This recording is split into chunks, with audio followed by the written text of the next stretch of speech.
Hello students, आज हम John Keats साहब की एक और odd on a Grecian on पढ़ेंगे। ओड क्या होता है ये मैं पहले भी आप लोगों को बता चुका हूँ।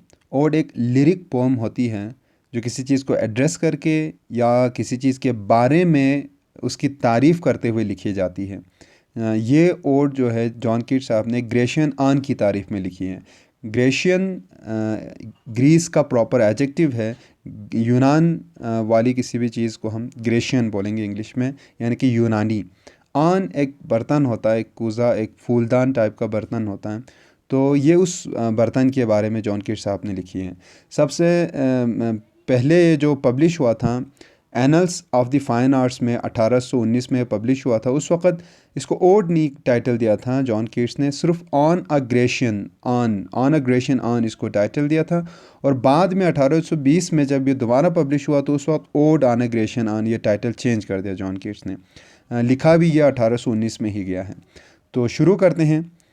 शुरू में जब ये पोएम ओपन होता है तो हमें पता चलता है कि जॉन कीट्स उस आन से मुखातिब होके उस आन के बारे में हमें बता रहे हैं। ओपन इस तरह से होता है ये poem: thou still unravished bride of quietness. उस आन के बारे में बता रहे हैं। उस आन को एक क्वाइटनेस की अनरेविश्ड ब्राइड बता रहे हैं। अनरेविश्ड होता है नॉट सेक्सुअली एक्सप्लॉइटेड, या ब्राइड तो दुल्हन होता है, ऐसी दुल्हन जिसके साथ सेक्सुअल इंटरकोर्स ना किया गया हो। अब वो किसकी ब्राइड है? क्वाइटनेस की, सुकूत की, सुकून की, खामोशी की। अब यहाँ पे स्टिल का जो लफ्ज़ है ये दो चीज़ें बयान कर रहे हैं। या एक ये सेंस देता है कि स्टिल अनरेविश्ड ब्राइड, अब भी एक अनरेविश्ड दुल्हन है, यानी कि अब भी वो ब्राइड है और अनरेविश्ड है, इंटरकोर्स नहीं हुआ है, मैरिज कॉन्सुमेट नहीं हुआ है। दूसरा मानी यह देता है कि स्टिल ठहरा हुआ, रुका हुआ, क्योंकि ग्रेशियन ऑन एक मोशनलेस, एक नॉन एनिमेट चीज़ है, इसलिए उसको स्टिल कहा है। ये सेंस भी दे रहा है कि रुका हुआ है, कोई हरकत नहीं है।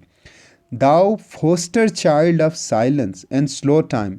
अब उस ग्रेशियन ऑन को स्लो टाइम और साइलेंस का फोस्टर चाइल्ड कह रहे हैं। फोस्टर चाइल्ड मीन्स गोद लिया हुआ बच्चा, ले पालक हम जिसे कहते हैं। खामोशी और स्लो टाइम क्यों कहा होगा, या साइलेंस? ये फिर वही बात है क्योंकि वो उसमें कोई हरकत नहीं है, कोई मूवमेंट ना होने की वजह से उसे स्लो टाइम और साइलेंस, यानी कुछ कुछ नहीं हो रहा वहाँ पे। अब उस आन को जॉन कीट्स सिल्वन हिस्टोरियन, एक हिस्टोरियन कह रहे हैं, who canst thus express a flowery tale more sweetly than our rhyme, जो एक हमारी राइम से, इस नज़्म से मीठी कहानी सुना सकता है। एक ऐसा हिस्टोरियन कह रहे हैं, उस तारीख़ दान कह रहे हैं आन को।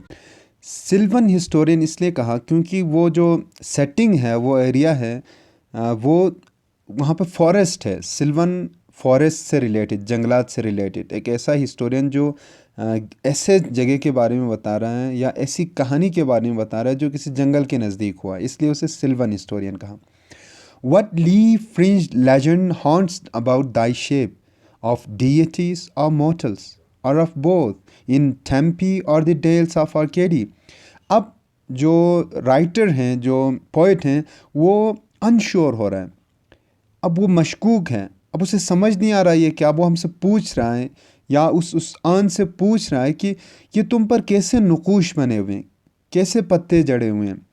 अब जो लीफ फ्रिंज्ड लेजेंड हॉन्ट्स, जो लीफ फ्रिंज्ड इसलिए कहा है क्योंकि वो मैंने आपको पहले बताया कि सेटिंग जंगल वाली है, तो वहाँ पे पत्ते जड़े हुए हैं, पत्तों के नक्शे बने हुए हैं। लेजेंड एक अफसाने को कहते हैं, एक अफसानवी स्टोरी को, एक अफसाना जो हकीकत नहीं होता उसे लेजेंड कहते हैं।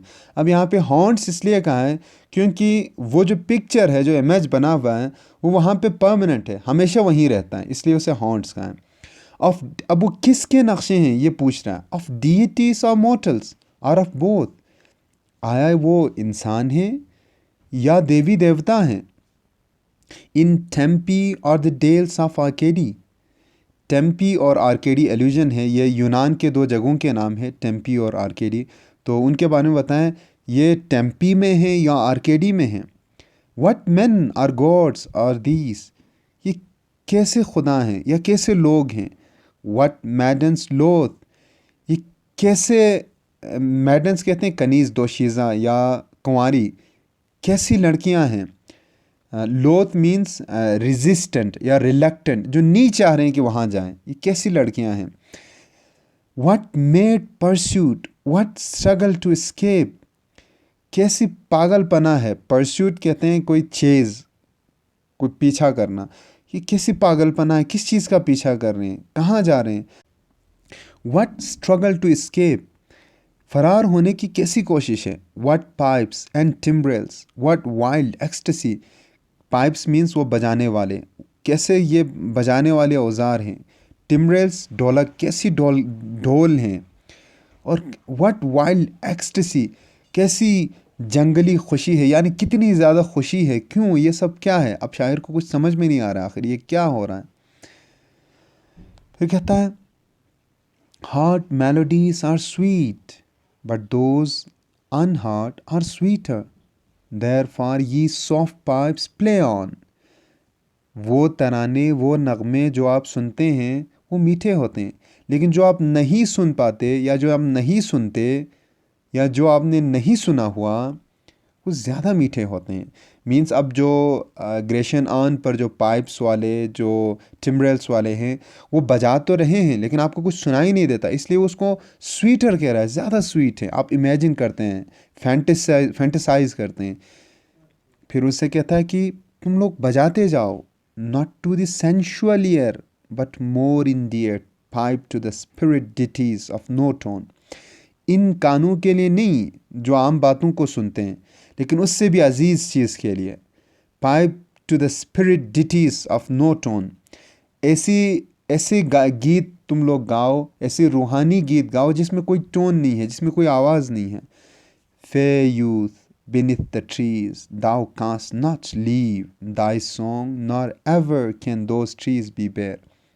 अब किसी जवान के बारे में बता रहा है कि तुम इन दरख्तों के नीचे हो और तुम कभी ये छोड़ के, ये जो सॉन्ग है, इन्हें इसे छोड़ के कभी नहीं जा सकते। और ना जिन दरख्तों के नीचे तुम बैठे हो वो बेर होंगे, ना उनके पत्ते जड़ेंगे। अब एक उस जवान से कह रहा है कि bold lover never never canst thou kiss, बहादुर प्रेमी तुम कभी किस नहीं कर सकते, कभी नहीं चूम सकते। Though winning near the goal yet do not grieve, she can not fade. Though thou has not thy bliss, for ever will thou love and she be fair.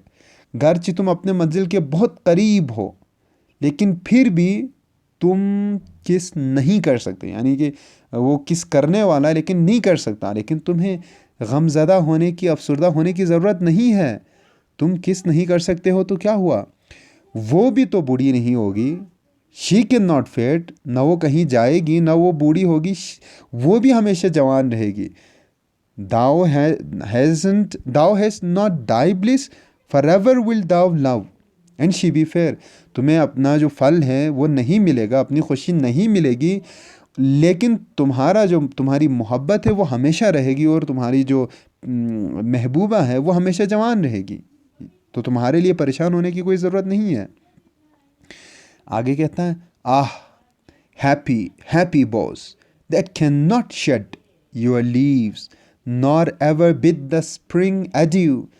अब जॉन कीट्स क्योंकि ख़ुद ज़्यादा उदास रहे हैं, ज़िंदगी में परेशानियाँ बहुत देखी हैं, तो अब जो कोई भी चीज़ थोड़ी सी खुश नज़र आती है तो उसे लगता है कि ये बहुत ज़्यादा खुश है। तो उन शाखों को कहता है तुम बहुत खुश हो, बहुत ज़्यादा खुश हो, क्योंकि तुम्हारे पत्ते कभी नहीं जड़ेंगे, और न तुम स्प्रिंग को खुदा हाफिज़ कहोगे, न तुम स्प्रिंग को छोड़ के कहीं जाओगे, हमेशा बाहर रहेगी। And happy melodist unwearied for ever piping songs for ever new. और जो बजाने वाले हैं वो भी खुश नसीब हैं, कभी नहीं थकेंगे, कभी नहीं अपना सॉन्ग बंद करेंगे, हमेशा नए नए गाने बजाते रहेंगे। क्योंकि जो कोई भी उन बजाने वालों को देखेगा अपने हिसाब से नए सॉन्ग्स इमेजिन करेगा, तो जाहिर बात है हर वक्त नए सॉन्ग्स ही होंगे, क्योंकि सुनाए तो कुछ देगा नहीं। More happy love, more happy happy love. अब यहाँ पे ऐसा लगता है कि जॉन कीट्स इन्वियस हो रहा है, जल रहा है वो उस लव को देखकर, क्योंकि ख़ुद उसे नहीं नसीब हुई, इसलिए वो थोड़ा सा हसद में मुब्तला हो रहा है कि यार देखो ये कितने खुश किस्मत हैं, कितना उनको खुश नसीब है कि इतनी अच्छी लव मिली है। Forever warm and still to be enjoyed, हमेशा गर्म, हमेशा ताज़ा, जब भी देखो आप उसे एंजॉय करते हो। Forever painting and forever young, हमेशा सांस ले रहे हो, हमेशा जवान हो। All breathing human passion far above that leaves a heart high, sorrowful and cloyed, a burning forehead and a parching tongue। ये जो इंसानी जज्बात हैं उनसे कहीं ऊपर, कहीं ज़्यादा। इंसानी जज्बात तो आपको गमज़दा छोड़ते हैं, उकताया हुआ छोड़ते हैं, परेशान छोड़ते हैं, आपको आपकी ज़बान खुश कर देते हैं। लेकिन ये जो लव, जो ग्रेशन आन पर नज़र आ रहा है, हमेशा जवान, फेयर, फ्रेश, हमेशा। अच्छा, आगे बढ़ते हैं। Who are these coming to the sacrifice? ये कौन लोग हैं जो कुर्बानी देने आ रहे हैं? To what green altar, O mysterious priest? ए पुरस्रार पादरी, ये किस कुर्बान गाह की तरफ जा रहे हैं? Least thou that heifer loving at the skies and all her silken flanks with garlands dressed। अब ये तुम कैसे बछिए को लेके आ रहे हो? हीफर गाय के उस बच्चे को कहते हैं जो अभी छोटा छोटा तो नहीं है, छोटे बच्चे को काफ कहते हैं, जो थोड़ी सी बड़ी है लेकिन उसने अभी बच्चा नहीं दिया, तो उसे हीफर कहते हैं। आप उस एक हीफर को लेके आ रहे हैं जी कुर्बानी लेने के लिए, उसको सजाया हुआ है, हाँ जी। अब वो पूछता है तुम इसे लेके कहाँ जा रहे हो, जिसको इतने खूबसूरत करके सजाया हुआ है तुमने? What little town by river or seashore or mountain built with peaceful citadel? ये कैसा गांव है जो दरिया के किनारे या किसी साहिल के किनारे पर है, जिसमें एक सिटाडेल भी बना हुआ है, एक गिरजा भी बना हुआ है। और उसके बारे में बताता है, is empty of this folk this pious मोन।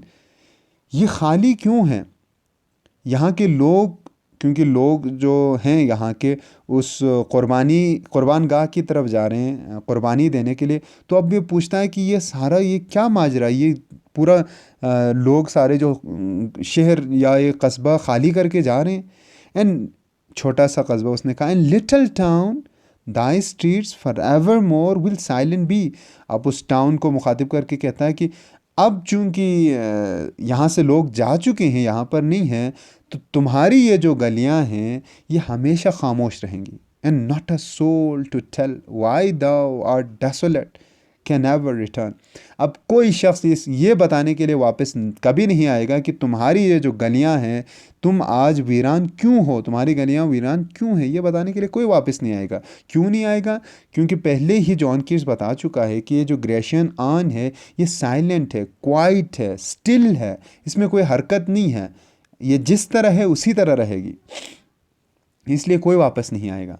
अगले स्टेंजा में कहता है, O Attic shape fair attitude, with breed of marble men and maidens overwrought।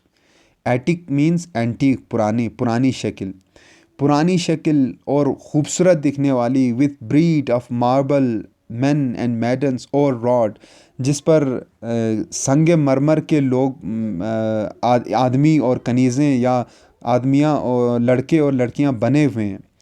ओवररोड means कुछ ज़्यादा ही एक्साइटेड, या ओवररोड इसको भी कहते हैं कि थोड़ा सा परेशान हो, थोड़ा सा सोरोफुल हो। With forest branches and the trodden weed.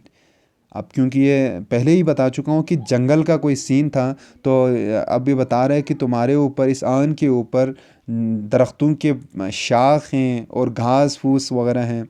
Thou silent form dost tease us out of thought as doth eternity cold pastoral। When old age shall this generation waste, thou shalt remain in midst of other woe than ours, a friend to men, to whom thou sayest, beauty is truth, truth beauty, that is all ye know on earth and all ye need to know। अच्छा, यहाँ पे एक चीज़, cold pastoral. Pastoral means countryside से मुताल्लिक। Cold क्यों कहा है?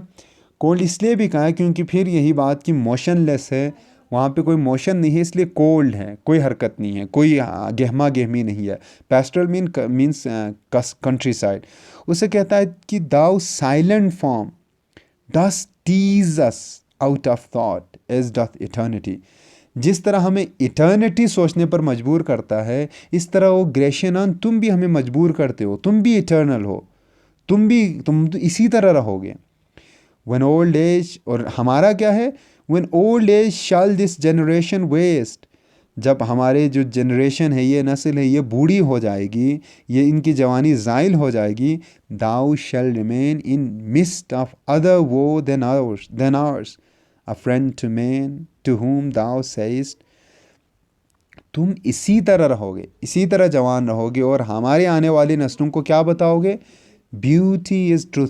ये मशहूर लाइन है, ट्रुथ ब्यूटी, यानी कि सच्चाई खूबसूरती है और खूबसूरती ही सच्चाई है। यानी ये दोनों सेम हैं। जो सच्चाई है वो खूबसूरत है और जो खूबसूरत है वही सच्चाई है। यानी कि beauty is truth, truth beauty.